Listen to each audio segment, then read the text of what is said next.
So I'm going to start with a poem from my book, Music from Words. That'll be the first of several advertisements. And this poem unfolds in 5 distinct voices. It's called Moses in the Suburbs. Moses in the Suburbs.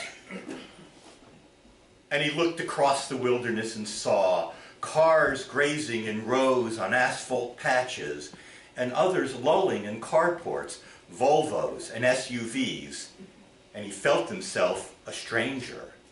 And along his own swatch of grass, children shot imaginary rays at giggling robots, and inside, his wife was using the sushi maker or the trash compactor. He wasn't sure which, but he heard the whir, and it smote him like a slave master's club against a stranger. And the boy was in the carpet waxing his surfboard, and the girl was running water and curling her hair with an electric comb, and he smirked. He owned 2, because his children wanted newer ones with super watts and granted older ones to strangers. And on his desk piled contracts for other rancho ACs. He bought and sold them like flocks of sheep. And in this wilderness he saw a burning bush, and he cried out, "Here I am." And he took off his Nikes, walked past ray-shooting children, "Dad, Dad, duck the evil empire!" And he cried again, "Here I am." And he took off his Nikes. No, I said that already, didn't I? And he cried again, "Here I am," and floated towards the burning bush. And his wife was at the door, cell phone in hand, calling them for lunch, microwaved heated canned soup. And she saw him walk barefoot through desert's burning coals, and she asked him when he was buying a new printer, and he said, "Here I am," and stopped at the burning bush and bowed his head. "Dear, what are you doing at the fire hydrant? Come, have some lunch." "Here I am." And the bush answered, "The people suffer, and they don't even know it." "Dear, come have some lunch. You're giving me a headache standing there, and we're out of Tylenol." "They are happy in their suffering." "You must take away their happiness so they understand." "But they won't listen." "I will make them listen. Listen to me, dear. Is something wrong?" And she walked to the fire hydrant, hand fanning. "Gee, it's hot. I'm glad of central air." And he slapped her face in front of the burning bush. And it was the face of a stranger. And he went to the carport and took the gas can and scattered gas along the siding. One match, and it was burning more brightly than even the burning bush. And he turned to his pyre and bowed his head and said, "Here I am."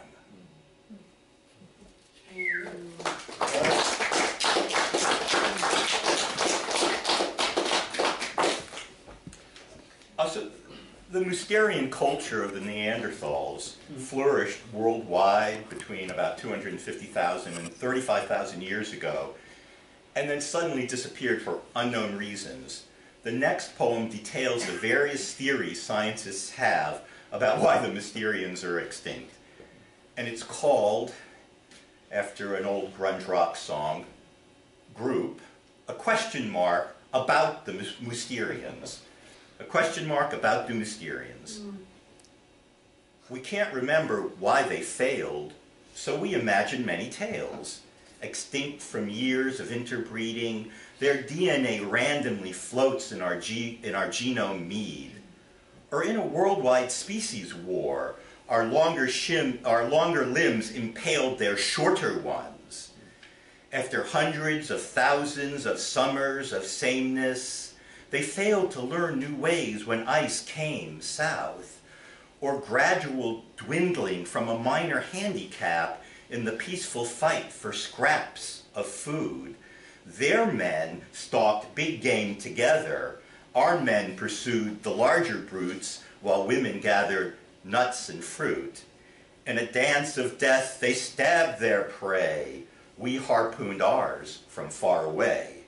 Their pelvis could not take the shock ours could, and made them run more slowly through the woods for shorter lengths of time. And they couldn't speak or hear the differences in simple sounds, like sit and seer. Or perhaps their ears were too attuned to the constant humming of the earth as it hurtles in space around the sun, and the sorrowful groaning of shifting plates made them too crazy to mate. I'm going to take a second to see if I can lift this up a little. Maybe I can't. Maybe I just ruined everything. In back of you The other one is higher, Mark. Oh, this one? Yeah. Yeah, I'm going to switch to this one if that's okay. Sure. Because then I can, and I'm going to take your stuff off too, Ken. Sorry. Just because, Move the other one up, yeah. yeah, I'm sorry. So the next poem is a relatively new poem, like 2 weeks, and it's called The Beach in Winter. The Beach in Winter. That winter day, we didn't drive along the shore, didn't watch the waves explode berserkly over snowbanks, didn't stop to take a photo on a boardwalk bench, plug quarters into telescope to track a distant steamer chug towards ocean underneath a clutch of rising seabirds, didn't hurtle snowballs barehead at the water, didn't wrap our shivers in a shroud of steam, but stood at windowsill and counted taxis as they lurched through slush and talked of how we loved to walk along the beach in winter. So the next poem contrasts the mating habits of several species, and it's called At the Cocktail Party. At the Cocktail Party.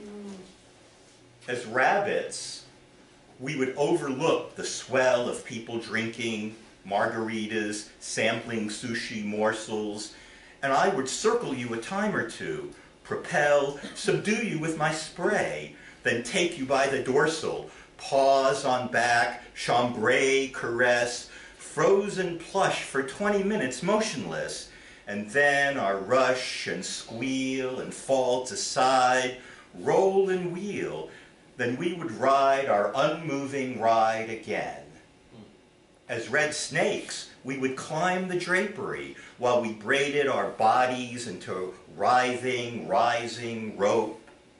Instead, we mope and stare and look away and masticate attraction into friendless thoughts of possible disease, times of month, tense and pretense, other loves in other places, lies untold, jobs and money, cars and homes, genes, genomes, faces without makeup, states of semi-dress, folds, tattoos, definitions of fidelity, desire and spontaneity, threat of failure, hazard of success, the work we have to do. As seagulls, you would hide your webs in clammy sand and fan your tail quills, and I would light upon you softly, tail to tail, my wings spread wide for one ecstatic instant, then fly away. Thank you. So now I'm going to read a few poems from Music from Words. Here we go. Okay, the first one, by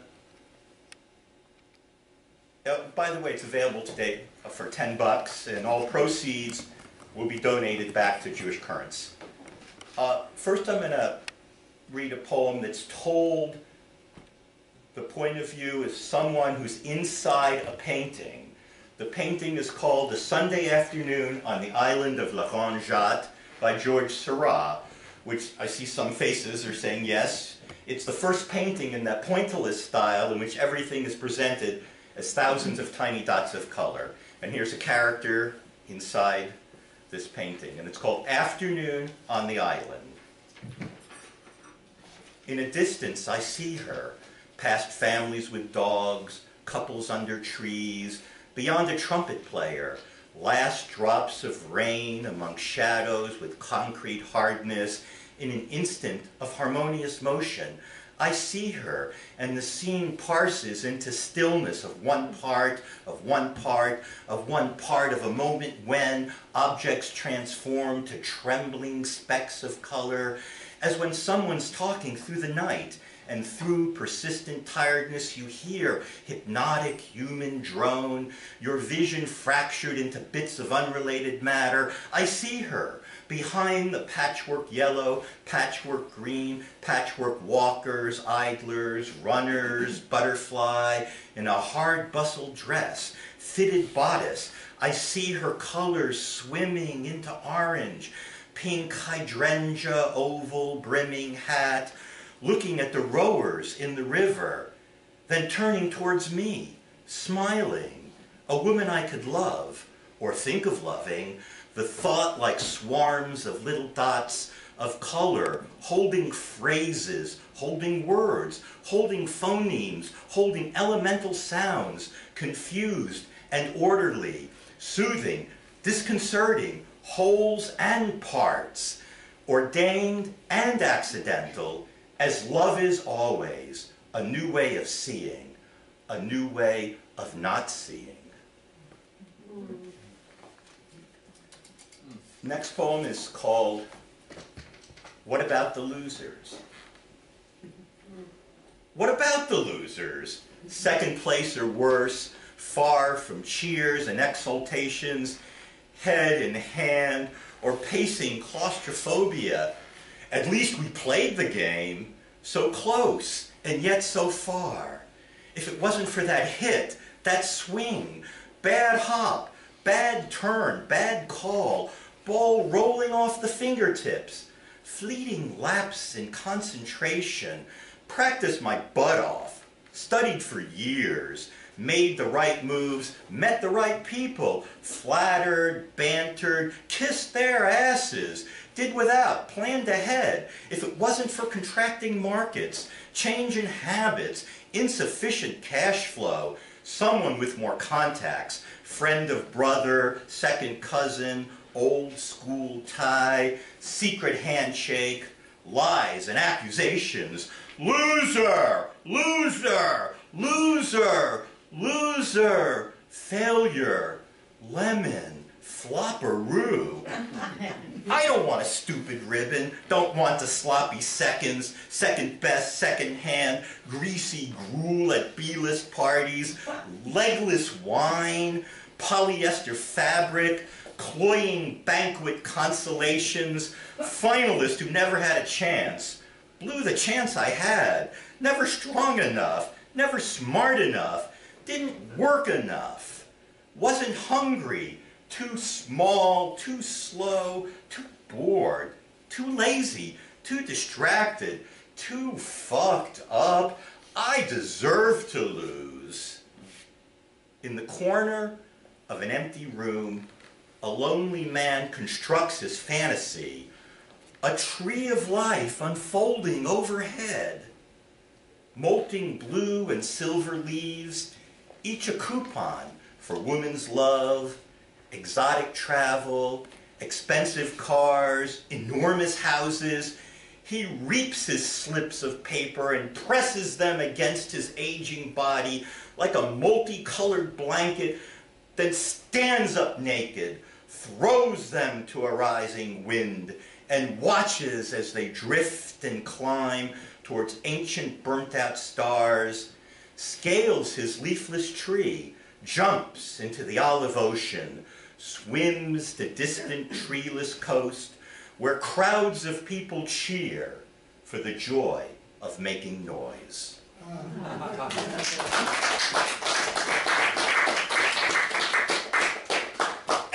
So I'm reading the next poem because it's in the upcoming issue of Jewish Currents, and maybe that'll get some of you to subscribe who haven't already. The poem imagines how a bodhisattva might describe Mickey Mantle hitting a home run to win a game in a pennant race. Now, that happens so often is why I call this poem Another September Afternoon. A bodhisattva, by the way, is a Buddha who remains on earth to help others. And this becomes the more theatrical part of the reading.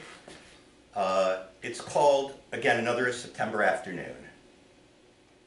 He steps to the plate, a 6-inch abscess in his thigh, tapes tightness cutting both knees, pierce at elbow, pierce in shoulder, shaking in his stomach, alcoholic wail behind his temples, sting of missed chin music, sear of teammates' ripped muscles, twisted ankles, writers' recriminations, little torques of pain. Each fan's boo, another small wound, an overwhelming nausea at the roar of boos. His father's jeers at missed cutouts, past strikeouts, all little slashes, the exhortation to practice, swing after swing, catch after catch, throw after throw. His father's shame at having never made the cut. His father's throbbing lungs in the bed he never left. Every past out a ridicule, every past hint a taunt, they might not do it again. The aching weight of the bat in that instant when the ball leaves the pitcher's hand. He swings, and without looking up, he knows what happens. He hears it in the explosion of the bat, the flash of silence, the roar that expands for minutes, swallowing its own echo in new decibels, the tired thud as he trots around the bases, slowly, head down, into the arms of his waiting yogi. Thank you. So this next poem, and I only have 3 more for those that are impatient. My next poem takes place in 2 voices. One is a third-person omniscient, fairly standard, and the other is the voice of a ne'er-do-well youngest son of a wealthy man dying of cancer. And the poem is called The Wrestler.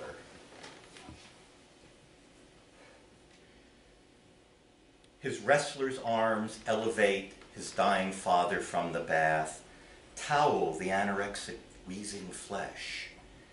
His wrestler's fingers ram at buttons, swelling narrow holes of flimsy night clothes, like punching bolts through steel. One shot, one shot, one shot, and then you're done. And then your pill for pain. And then your noisy sleep, snores and disconnected words, slingshot carp on what I have and have not done. In one of many rooms of father's empty house, his wrestler's legs incline and hands release and hands release and slowly father rotates off his wrestler's frame onto bed and wakes, mutters, "Lost championship," then falls to sleep again. Why high school wrestling 30 years ago? So much has happened. I wrestled the ladders I climbed, wrestled the metal I welded, wrestled the bread I baked, all a giant, wingless, loving, hating angel I could never conquer, so I held on, and holding on, I could never lose, and the angel was you.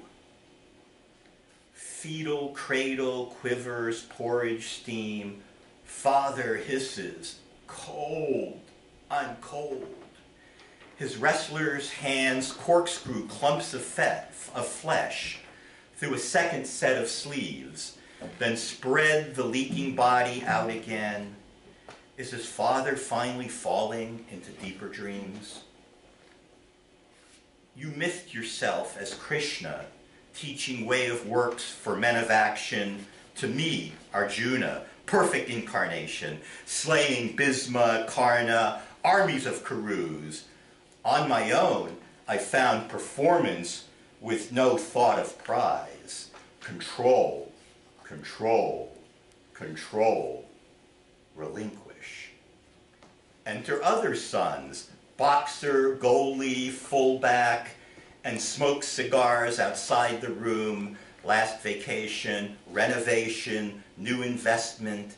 Exhale the fumes beyond the fan. Remember father's back door laughing smokes.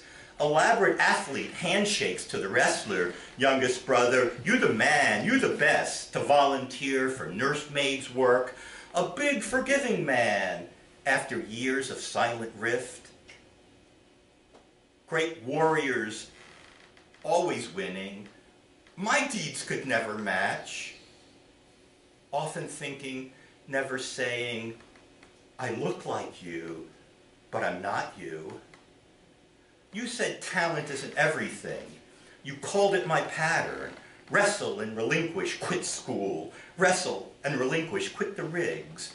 Wrestle and relinquish, quit the marriage. Quit and drift, quit and start, quit and switch. Quit before the winning.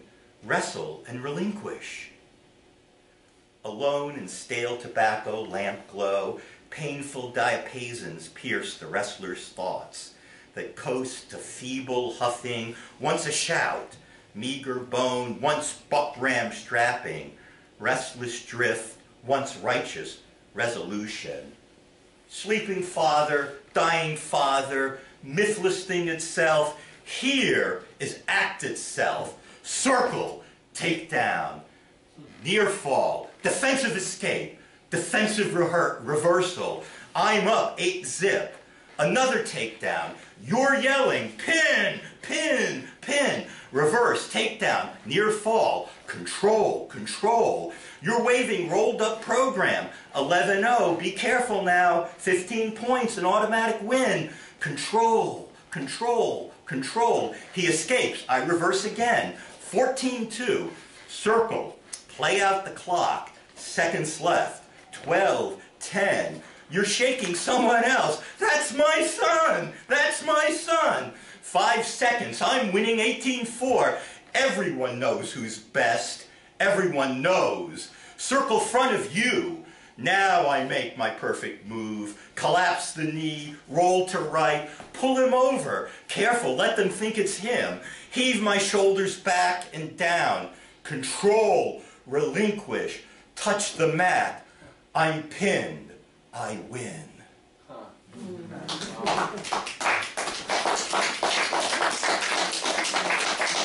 Thank you. Thanks. So the next poem is the collective, is told from the voice, the narrator is the collective voice of all survivors of holocausts, human-made famines, and wars. And we'll hear some of their voices, we'll hear them talk in unison. And it's called Survivor. So it's not named after the TV show. Survivor. I'm lucky. Call me 7. Call me 7th son. Call me Lucky Star. Call me Magic. Call me Rabbit Foot. Bullet Dodger. 4-leaf clover. Wishbone. Call me Captured Black, hunched behind the mutineers, when sailors started shooting blindly in the bilge, falling under other bodies. I heard the dying groans. Call me Child of Fortune, call me Fortunata, Penny Pickup, Cricket Song, Chimney Sweep. Call me Native Son, watching from a distance with the skins and meat I butchered. Watch as English slaughter all our women, all our children, all the others left at camp. Call me Cornstalk Finder, call me a beginner, call me Swimming Dolphin, knock on wood, call me an Armenian, the only one surviving in my village after they injected us with blood from the dead of other towns. Call me Russian fish scale, call me Chinese pig. Call me a Kigali grocer holding a machete about to slash my neighbor's children, or soldiers with axes will butcher me for dog food. Do it now. Kill them now. Let's see blood. Call me Barnstar. Call me Living Albatross. Call me Ukraine farmer, sucking uncooked leg, sucking out the blood, not thinking who it was, pretending it's rat meat. Call me break-a-leg, call me ladybug, call me Jew in line for days, marching through snow, escaping into woods while soldiers shoot at others, living in a hole beneath a barn for months. There were thousands of us, with our faces in a row of guns, and I was one of 50 picked to live, one of 50 picked to move the bleeding bodies.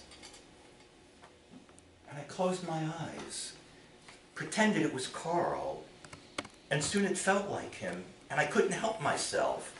And that made him more tender to me. And after that, I got a bit of soup. Left to die among the lifeless flesh, someone grabbed my body with one hand and carried me to daylight, carried me to bread and water. Call me wretched, call me blessed, call me out, call me up, call me for the things I did, call me for the things I didn't do. You can see me on the right in this photograph of all of us. Who would guess that I would be the only one?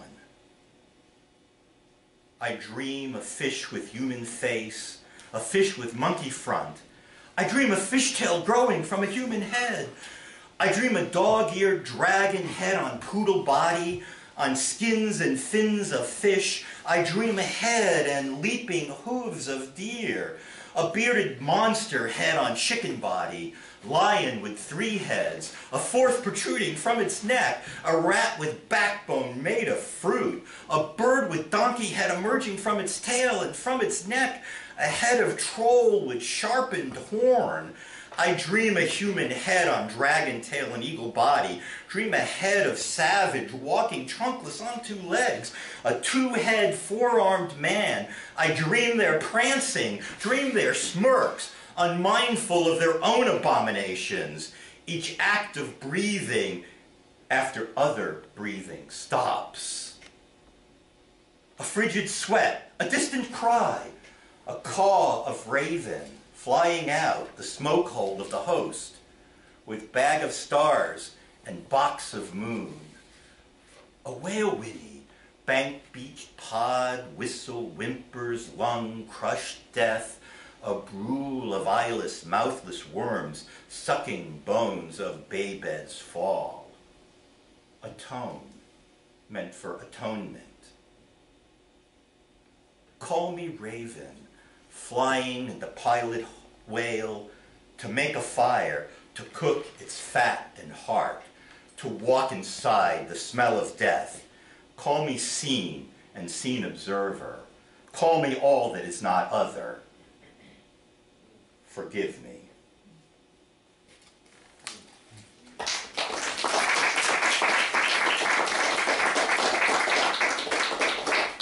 One more poem, and during the siege, I'm on the stage talking about the siege. During the siege of Jerusalem in 70 of the Common Era, Rabbi Yohanan ben Zakkai escaped the city of Jerusalem by hiding in a coffin that was transported to the cemetery beyond the city walls. Then he escaped, wandered to Jabneh, and founded a great Talmudic school there. So this poem imagines what he might have thought while cooped up in the coffin. And it's called Ben Zakkai in the Coffin. The seeing of the eye. Near the walls of the city I begin my descent. The hearing of the ear. My students calling me to prayer. My wife calling me. The discernment of the heart. In the hills above the city, I saw her with child. The passions of the moment. The wind among the olive trees. The gleanings of the field. Her hand at my cheek. The delight in forming syntax. The delight in making phrases. Waters separating, mountains skipping, former rain, latter rain, a sign upon the door, you shall have no other. The repetition of names, preserving, unfailing, forgiving, compassionate, infinite, wise, the weave of permutation, to love her in the flesh, to love her through the law, to love the law in her, to love the flesh in law. The transient conversations with the sacred, gates shattered, bars broken, surrounded by night, the pages on fire in my hand. The praise of sleep and the praise of awakening, how will I remember it all?